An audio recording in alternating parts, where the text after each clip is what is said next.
I can't say for certain that Chris showed this particular area to police at that point in time, but I can say that this is an area that we initially notified the FBI that Brian liked to hike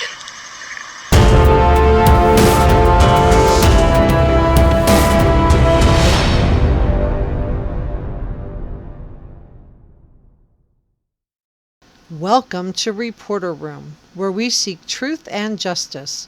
My name is Jessica Della Davies. I'm an investigative journalist. Today, we're going to talk about the time frame of decomposition. Does it add up? We're going to consider the search dogs and why they may not have found Brian, the fact that the Laundrie parents seem to know where Brian's remains were, and potential Steven Bertolino discrepancies. Let's get into it. Everything I say in this video is my opinion, so please stay positive and kind to everyone, everywhere, all the time. Let's be good to each other. Was Brian in contact with his parents, and did they know his whereabouts? The Laundrie parents made 2 stops on Tuesday. This was the day they notified Northport police they were going to search for Brian the next morning, which was Wednesday. Listen to Steven Bertolino's explanation to Chris Cuomo. Today. Why did the parents choose today to go to the preserve? Well, it is my understanding that the preserve was only open to the public as of yesterday. So my clients reached out to me and informed me that they wanted to go to the preserve this morning, and I thought it would be wise to notify law enforcement of their intentions. I did so by text to my contact in the Northport Police Department, and they responded with thank you for the heads up, and then they met my clients there this morning. The FBI initially reported that human remains were found in the nature reserve in western Florida. Some of Brian's belongings were also found, including a notebook and backpack. Just 1 day later, the FBI revealed that they were Brian Laundrie's remains and that only bones had been found. The FBI said on October 2021, a comparison of dental records confirmed that the human remains found in the Carlton Reserve and Macahachie Creek Environmental Park are those of Brian Laundrie.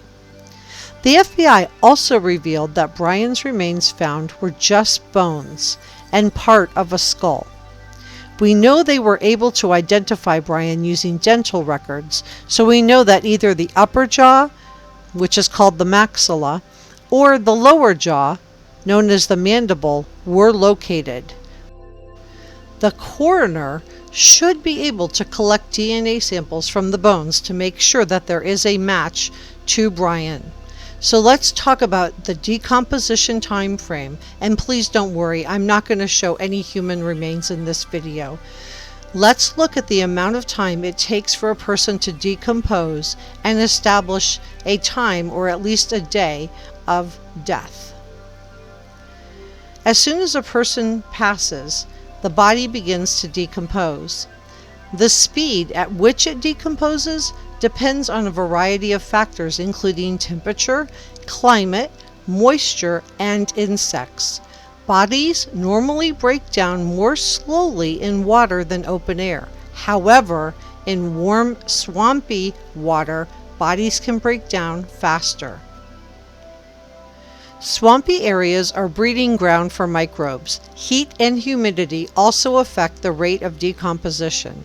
As we already discussed, a body goes through the 5 stages of decomposition: fresh, bloat, active decay.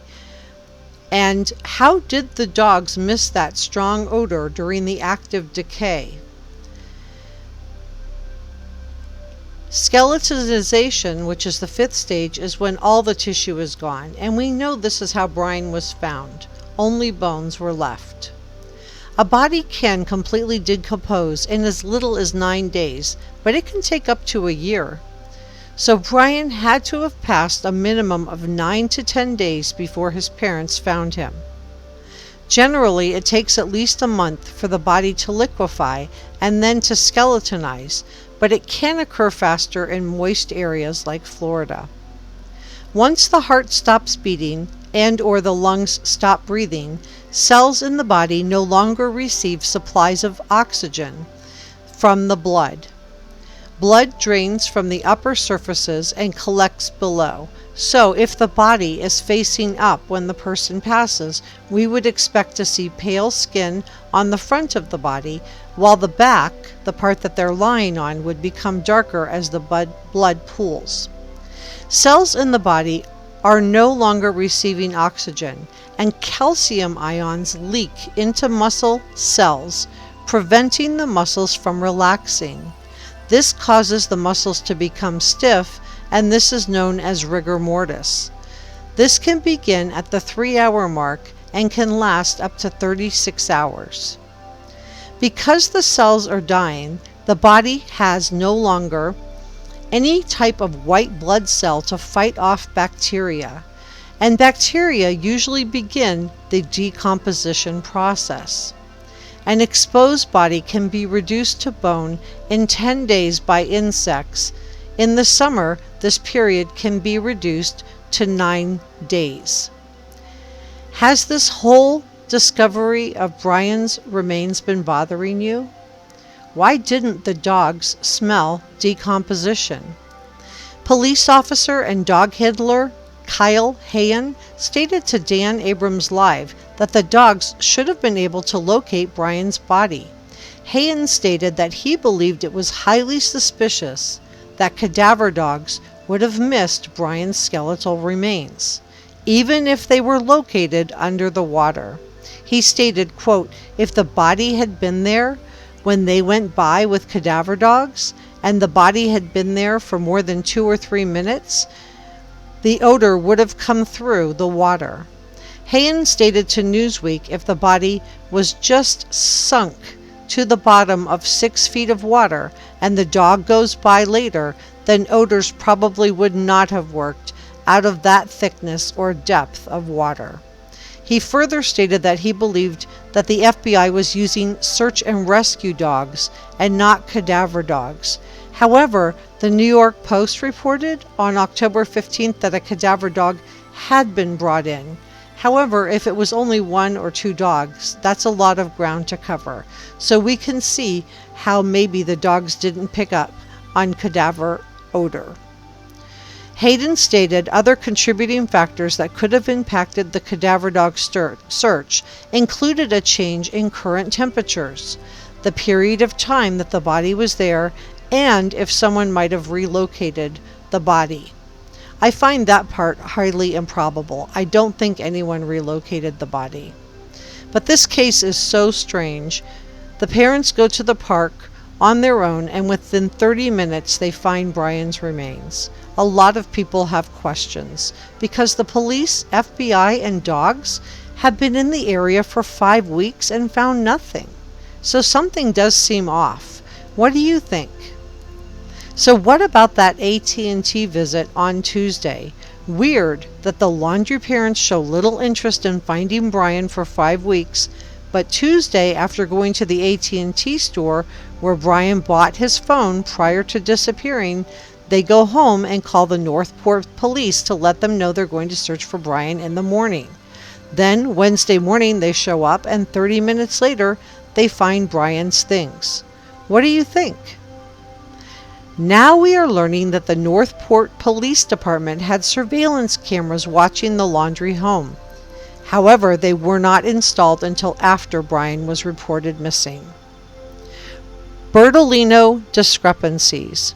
Ashley Banfield interviewed the Laundrie family attorney, Steven Bertolino. He says he told the FBI that Brian was missing September 13th. But Northport police say they did not know Brian was missing until September 17th. Is that true? I can tell you that the Northport Police Department, that when we got the call on Friday that he was being reported missing, was news to us. I was in the room myself. It was a very surprising moment. I can say that with 100% certainty.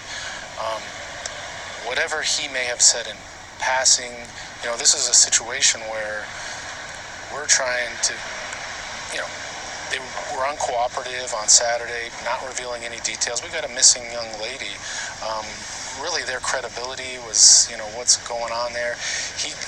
If I'm understanding him correctly, he says that he may have said something to someone in the FBI. I don't know. I don't know if that's true.